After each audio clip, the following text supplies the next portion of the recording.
Haleluya. Dushimiye Imana ikomeje kutwereka imbabazi zayo, kandi tuyishimiye kuko bwije nuko bukeye igenda itwiyereka. Tugiye kuganira ijambo ry'Imana, kwibaza ngo ni iki cyarokoye Nowa. Nowa ni umwe mu bakurambere bacu. Buri ikintu namuvugaho ni uko abantu turi hano kuri iyi si twese dukomoka kuri Nowa, kuko uyu Nowa tugiye kuvugaho yagaragaye ko ari umukiranutsi. Imana irangije iramutoranya uwa wenyine, asigara mu isi n'abahungu be 3. Rero abantu ubona muri iyi si bose baturutse kuri Nowa. Nayobwire ko aya moko yabazengereje imitima agiye kubamena imirimo. Ni ibihuha bya Satani. Twese dukomoka kuri Nowa umwe. Uko twabaye abirabura n'abazungu ibyo ni ibindi, ariko nagiye mbabwire ko twese dukomoka kuri Nowa. Kandi Nowa ni umwe, yari afite umugore umwe. Ibyo byo ubimenye. Rero ibintu Satani yirwa kubeshya ngo uruyungura ubwoko bungura ibi n'ibi, usanga bigutereje kujya mu ijuru. Menye ko twese turi bo kwa Nowa. Ubu ngubu Nowa twese niwe duturukaho. Imana umugisha. Tugiye kwibaza ngo ni iki cyarokoye Nowa. Reka dusome 6 duhereye ku 8. Haravuze ngo ariko Nowa agirira umugisha ku Uwiteka. 9. Uru ni rwo rubyaro rwa Nowa. Nowa yari umukiranutsi, yatunganaga rwose mu gihe cye. Nowa yagendanaga n'Imana. Iyo dusomye ijambo hano rero tubwira ngo abantu batangiye kugwira mu minsi mw'isi, ngo batangira no gukora ibintu bibi. Ngo Uwiteka aravuga ngo umwuka wanjye ntago azahora aruhanya n'abantu iteka ryose, ngo kuko ari abantu b'umubiri. Iyo tuvuze ngo abantu b'umubiri, ni abantu batayoborwa n'ijambo ry'Imana. Nayamubwire ko waba uri pasiteri, waba uri umuhanuzi, waba uri we wese, niba ibyemezo ufata bidashingiye ku ijambo ry'Imana, umenye ko uri umuntu w'umubiri.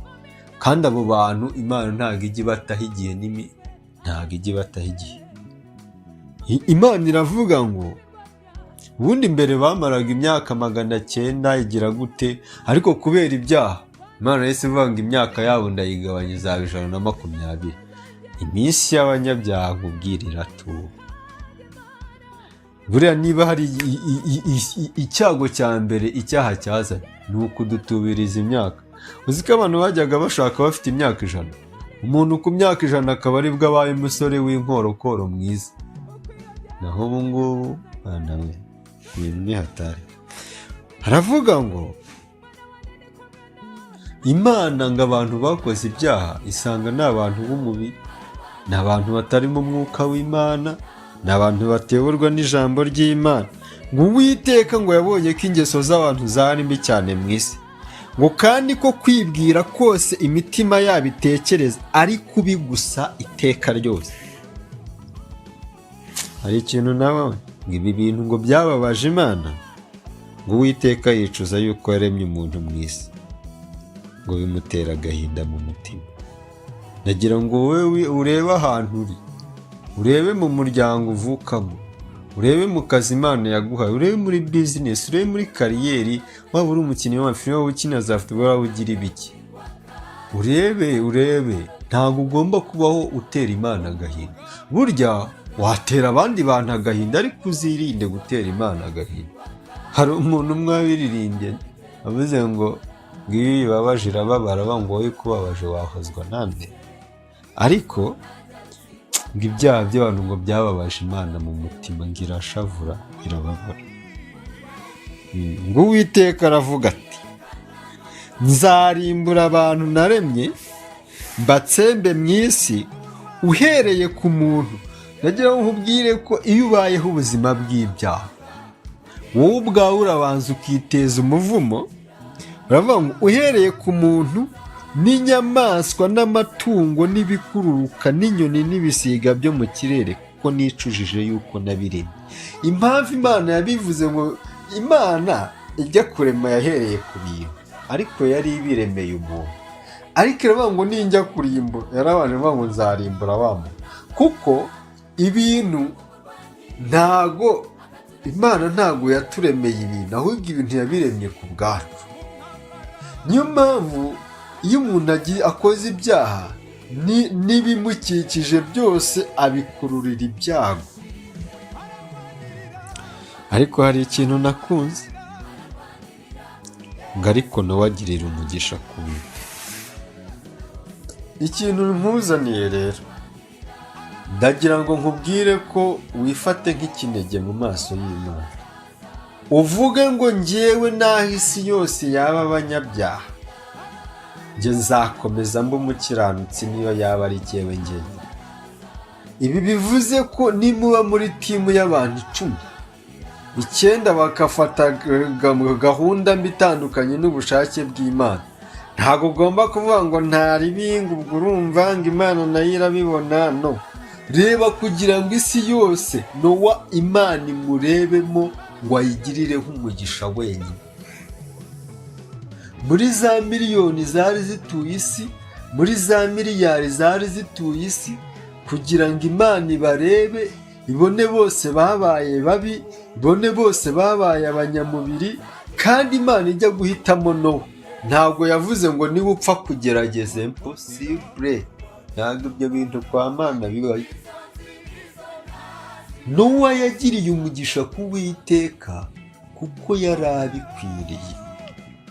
Ikintu nshaka kukubwira ni iki: abasore bitwa ba Saduraka na Meshake na Abedenego barabatumiye mu birori byari birimo abategetsi, nta rubanda rwari rurimo, ngo bavugije ngo amakondera ngo n'ibiki byose, baravuga ngo muze kubarara. Ariko kubera ko bo ntabwo bari bitaye ku bantu biganye, abantu bari aho bose bari bariganye muri rya shuri ry'i Babuloni, ntabwo ibyo babyitayeho, bitaye ku isezerano bafitanye n'Imana yabo. Rero ndagira ngo nkubwire ko umuntu uyoborwa n'ijambo ry'Imana ntago ajyaho umubare mwinshi ugiye, ahubwo ajyaho ijambo ry'Imana rigiye. Ndetse niyo yakwisanga ari uwa wenyine uhagiye, arahahagarara, agahagarara mu cyuho. Yesu ashimwe. Hanyuma turi kwibaza ngo ni iki cyarokoye Nowa? Ijambo rivuga ngo uri n'urwo rubyaro rwa Nowa. Cya mbere, Nowa yari umukiranutsi. Ibintu uvuga ngo gukiranuka ngo byarananiranye, ngo n'intungane, hari ibintu Satani yabazaniye ngo n'intungane, ngo bwira icumuye 7, ngo nta muntu oya, gukiranuka birashoboka. Kubaho mu mafaranga uyakoramo ntuyibe birashoboka. Kubaho uri umusore ukarinda ukora ubukwe udasambanyura birashoboka. Kuba uri umugabo ngo ntucime umugore birashoboka. Kubaho mu buzima utanga 10 birashoboka. Haleluya.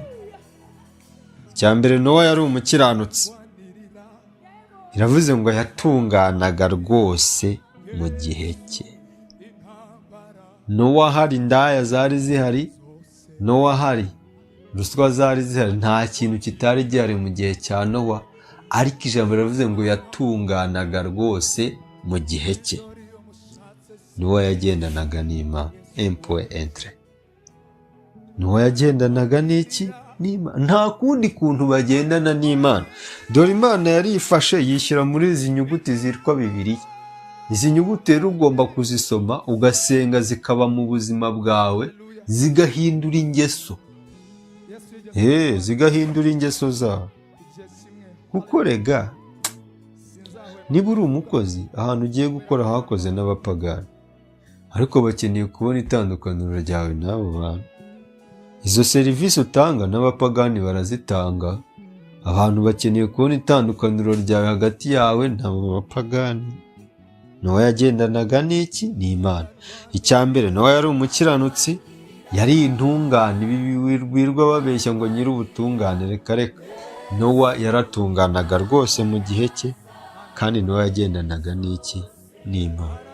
Ibi bintu byatumye Imana imutoranya wenyine mu bantu muri miliyari. Isi ituwe na miliyari niba ari zingahe? Ariko nawe urebe miliyari zituye isi ubu, Imana ikabareba bose isanga ni abanyabyaha, ariko harokokamo Nowa wenyine. Nawe rero uyu munsi waba Nowa. Yesu ashimwe. Muri iyi si yuzuyemo ubusambanyi, iyi si yateye Yesu ubwoba, ngo Yesu yagiye kugenda yaravuze ngo ese umwana w'umuntu azagaruka kwizera ko kiri mu isi. Muri iyi si yuzuyemo ubusambanyi, yuzuyemo ubutinganyi, abantu bagenda bavumbura uburyo bwo gukora ibyaha, bagenda bashyiramo tekinoloji, bagenda bashyiramo udushya, bagenda bashyiramo utuinovasiyo, ariko nubwo bimeze bityo abantu b'Imana nabo barakomeje. Nawe rero ndagira mubwire ko waba Nowa w'ubu ngubu. Muri karitsiye utuyemo waba Nowa, mu muryango wawe waba Nowa, nawe ukarokoka mu izina rya Yesu. Ngaho reka dusengane. Mana, ndagushimiye ko uri mwiza, turagushimiye ko uri uwo kwizerwa. Icyo dusaba kandi dusabira na bene data ni uko buri muntu wese yabona imbaraga agatungana nk'uko Nowa yagutunganiraga. Ngaho ubuntu bwawe n'imbabazi n'ibibane natwe mu izina rya Yesu.